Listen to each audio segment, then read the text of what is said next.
জলাশয় ভরাট করে আর কোনো স্থাপনা নির্মাণ না করার আহ্বান জানিয়েছেন প্রধানমন্ত্রী শেখ হাসিনা। সকালে রাজধানীর বঙ্গবাজার পাইকারি নগর বিপণী বিতান সহ 4টি প্রকল্পের ভিত্তিপ্রস্তর শেষে তিনি কথা বলেন। এ সময় তিনি নির্দিষ্ট স্থানে কোরবানির আধুনিক ব্যবস্থা করতে সিটি কর্পোরেশনকে নির্দেশ দেন। ব্যবস্থাপনায় আপনাদের সহযোগিতা দরকার, যেখানে সেখানে যত্রতত্র ময়লা না ফেলা, নির্দিষ্ট জায়গায় ফেলা, এবং সিটি কর্পোরেশনকে এটাই বলবো যে নির্দিষ্ট জায়গায় ফেলে সেই ময়লাগুলির জন্য সংগ্রহ করে যেগুলি যথাযথ ব্যবস্থাপনা করা, যাতে শহরটা পরিষ্কার পরিচ্ছন্ন থাকে।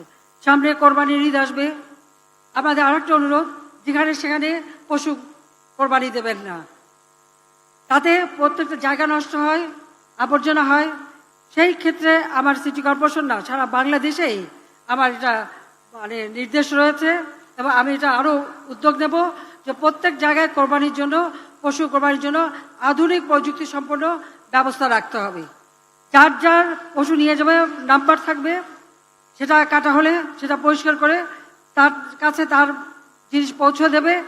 আর একটা পশু যখন জবাই হয়, তার রক্ত, চামড়া, হাড়, এমনকি বর্জ্যগুলিও কিন্তু কাজে লাগে, সেগুলো কিন্তু রিসাইকেল করা যায়।